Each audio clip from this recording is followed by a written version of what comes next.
जय श्री कृष्ण। नमस्कार दोस्तों, आप सुन रहे हैं क्रिएटिव इंस्पिरेशन। और आज आपके सामने श्रीमद् भगवत गीता का 8वां अध्याय प्रस्तुत करने जा रहा हूँ।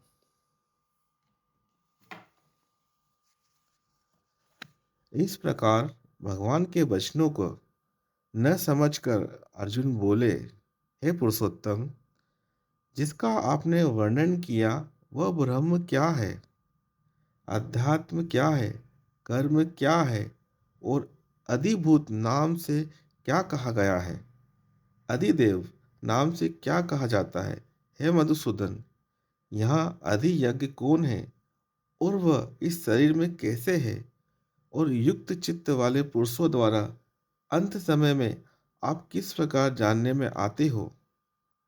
इस प्रकार अर्जुन के प्रश्न करने पर श्री कृष्ण भगवान बोले, हे अर्जुन, परम अक्षर अर्थात जिसका कभी नाश नहीं हो, ऐसा सच्चिदानंद घन परमात्मा तो ब्रह्म है और अपना स्वरूप अर्थात जीवात्मा अध्यात्म नाम से कहा जाता है तथा भूतों के भाव को उत्पन्न करने वाला शास्त्र विहित यज्ञ दान और होम आदि के निमित्त जो द्रव्यादिकों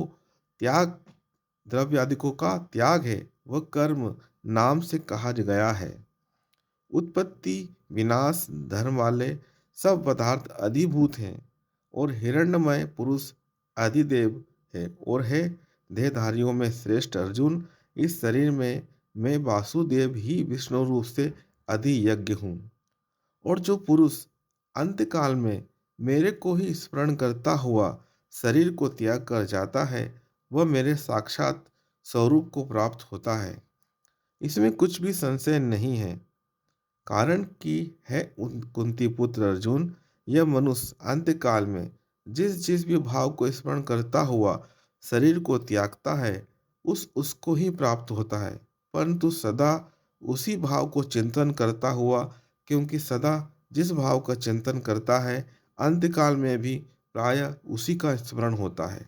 इसलिए हे अर्जुन, तू सब समय में निरंतर मेरा स्मरण कर और युद्ध भी कर। इस प्रकार मेरे में अर्पण किए हुए मन बुद्धि से युक्त हुआ निसंदेह मेरे को ही प्राप्त होगा।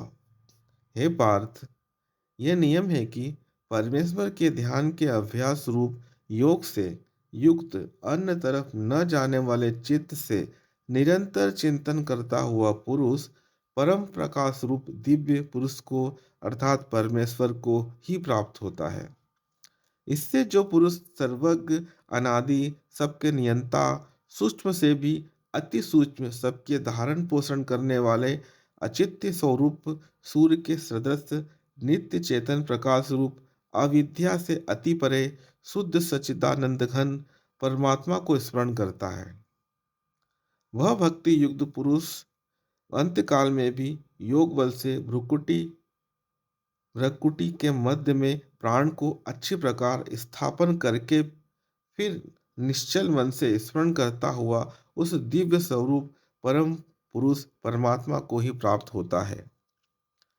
हे अर्जुन, वेद के जानने वाले विद्वान जिस सच्चिदानंद घन रूप परम पद को ओंकार नाम से कहते हैं और आसक्ति रहित यत्नशील महात्मा जन महात्मा जन जिसमें प्रवेश करते हैं तथा जिस परम पद को चाहने वाले ब्रह्मचर्य का आचरण करते हैं उस परम पद को तेरे लिए संक्षेप से कहूँगा।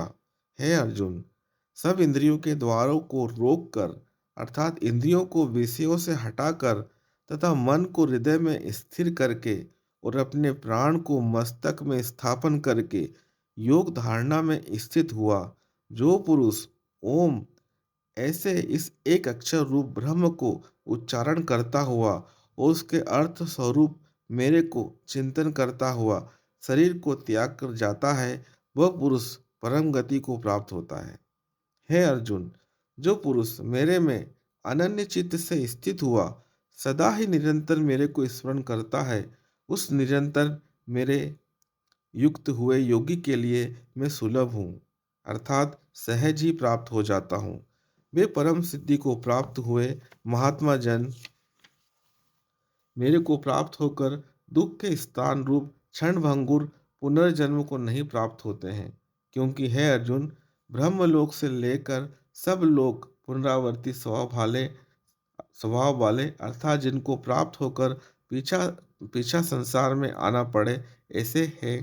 परंतु हे कुंती पुत्र, मेरे को प्राप्त होकर उसका पुनर्जन्म नहीं होता है, क्योंकि मैं कालातीत हूँ और ये सब ब्रह्मादि के लोक काल करके अवधि वाले होने से अनित्य है।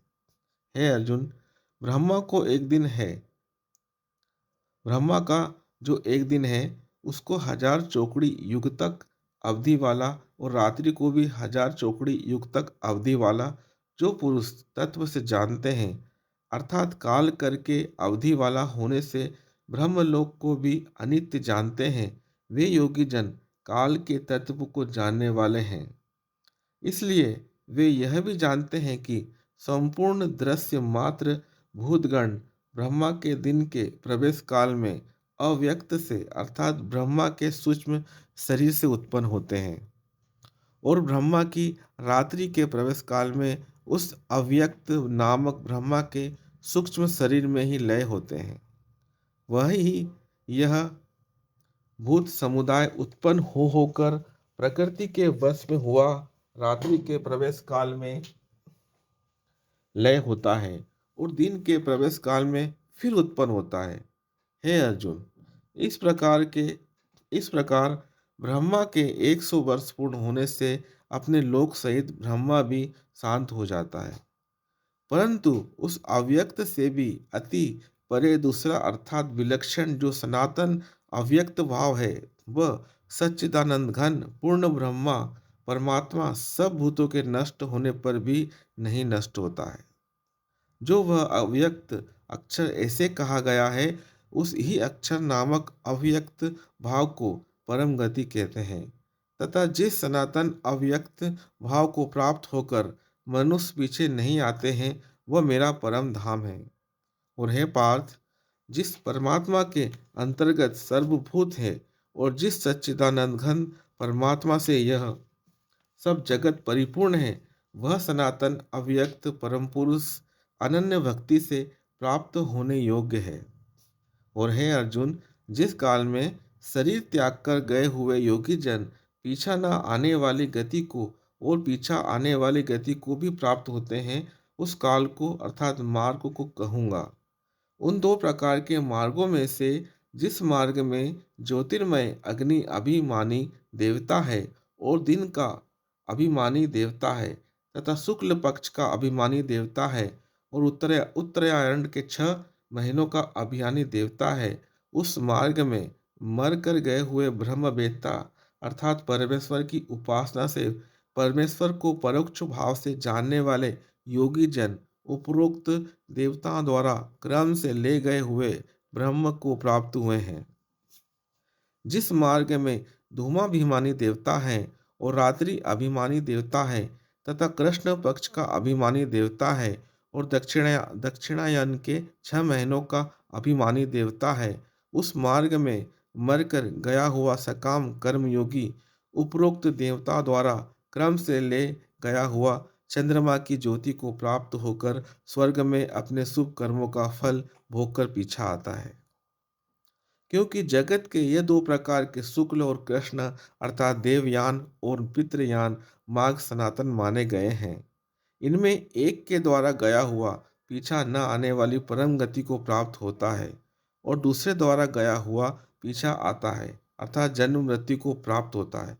हे पार्थ, इस प्रकार